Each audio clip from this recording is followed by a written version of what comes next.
Ayan, good morning, good afternoon, good evening. Welcome back sa ating channel na Isatso.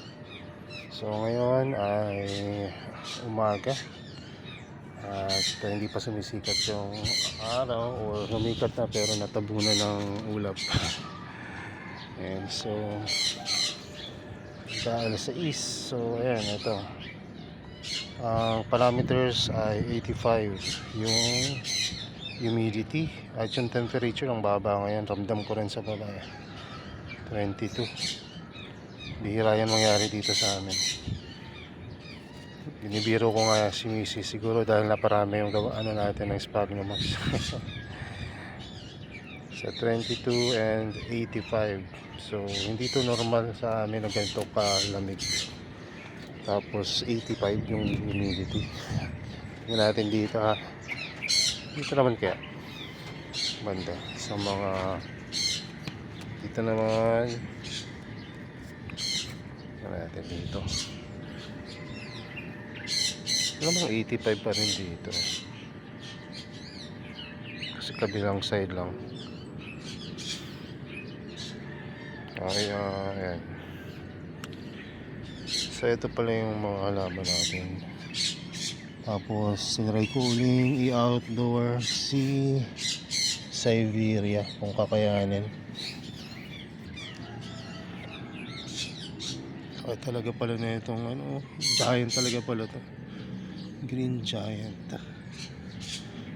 Yun yung dali nito para sa laki.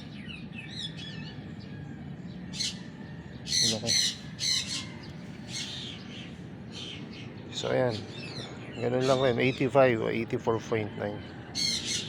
pag binaba mo to mas mababa ito kasi ayan, halimbawa dito banda hindi ganun talaga pala 84.9 ay pala yun kasi mas malapit sila sa moist na media. Mas syempre mas mas mataas yung humidity.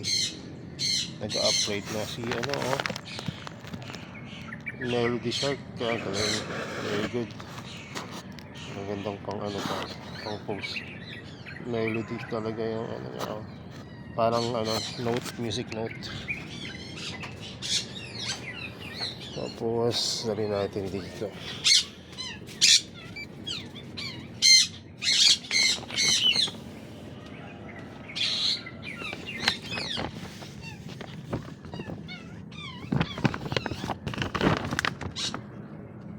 Natin kung ano yung max humidity dito sa lugar natin.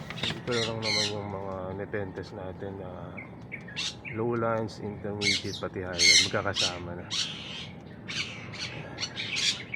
Tapos nilipat na rin natin dito yung mga iwang ulyambora at regia kasi maaraw dito, mainit talaga pagka tanghali. Uy yun pala nakita nag 90 yung humidity dito sa 92. So ayan, matas pa ng konti. Sige, wait namin. Ayan, 92 point ano lang stasyon sa radyo 92.5 92 point hintay pa natin 92.7 hintay lang natin. Sige, dito yung mga plants na wala ba tayong mapaglagyan. Saan natin lalagay ito? Kung sa labas madadali ito ng biglang init, kaya dito na lang. Mas kumbaga mas safe talaga yung medyo shaded na lugar, tapos high humidity.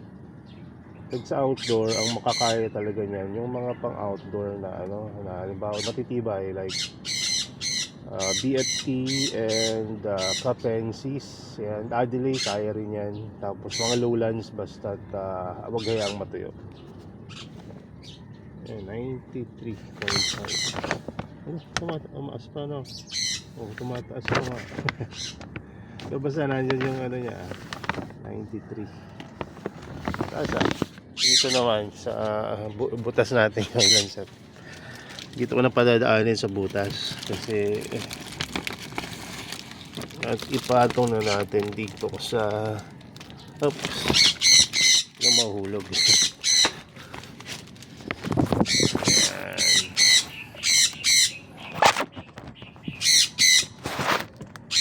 91, no?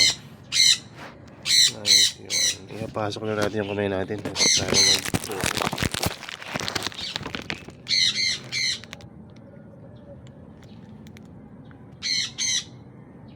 Parang mas mataas pa talaga yung humidity doon. Kasi ang ano dito, ang kaya yung humidity dito hindi talaga tumataas ng husto. Although tingin ko mas malamig dito at mas shaded syempre.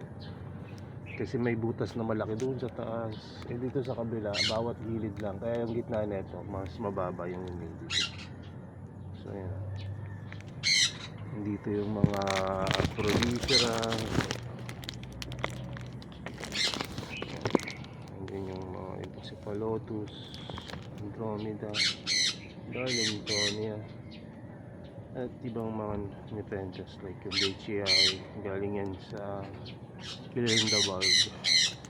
Ayun yung nabili natin, matagal na yan. So yan, nandito yung ibang mga Helianthus. Ito yung plaba, tinanggal na natin dun sa case. Ngayon naman yung dati kahit wala yung nilagay na natin para mas safe. So ayan, ito yung max 92.4. So diba, laban talaga. Siguro mas mataas yung humidity niyan pag tinato ko sa sphagnum. Sige nga natin, wait lang. So ayan, nasa ano siya. Ito yung baba, ito yung tinaas ko lang dito sa unang layer. Ayan, so, tumaas. Pagka may live sphagnum talaga, iba yung laban eh. Kaya outdoor ko dati yung mga mahihirap i-outdoor dahil sa live sphagnum. Diba? Ang laki ng diferensya. So microclimate as in literal. Kapag may live sphagnums ka sa paligid. Kaya kung mapapansin nyo yung mga greenhouse, nursery growing area, diba? Sa ibang bansa, puro live sphagnums rin sila. Kahit na malamig na lugar. Iba kasi talaga yung naibibigay na benefits ng live sphagnum. Mas napakarami, anti-fungal kasi acidic. Tapos antibacterial pa to. At ayun, pataas ang humidity, pampababa ng temperature. At indication na rin kung natutuyo na yung 94. Diba? Mataas.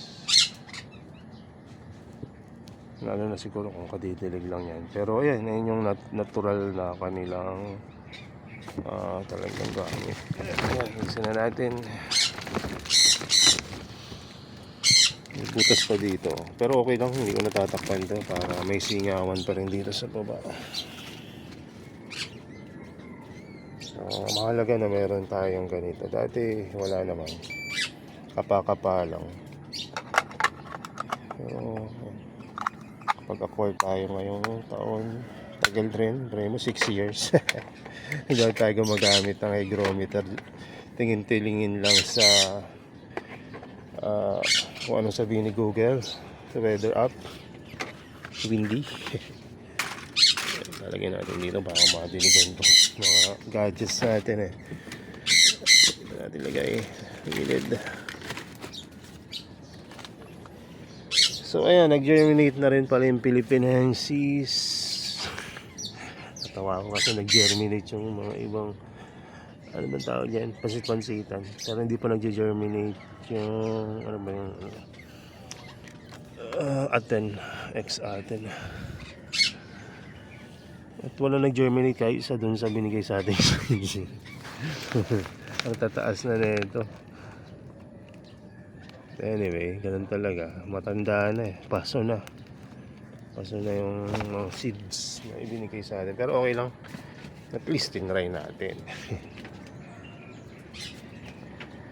So ayun lang. At mapapansin nyo dito kagabi nag-harvest na ako ng grapes.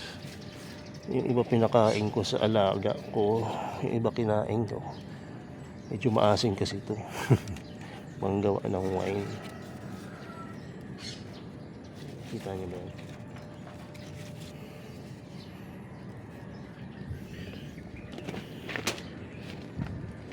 Pagka gusto humingi ng cuttings, nagputol tayo, sabi lang kayo. So, yun lang muna. God bless sa inyo. At hopefully, ay may nuggets kayo kahit pa paano dun sa mga ano natin, mga measure na parameters. Mahalaga kasi yan para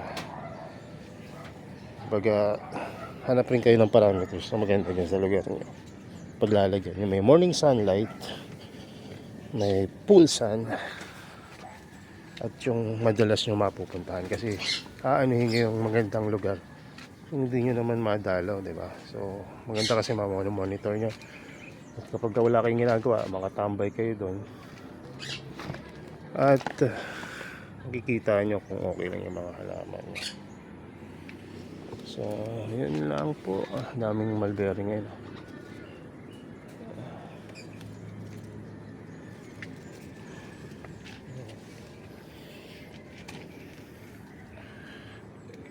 Umunahan tayo ng mga masisipag na birdies. Marami naman sila makakuha grapes. Mulberry, paborito na ng anak ko eh. Wait lang. Yan. So yun lang po. God bless. And bye bye.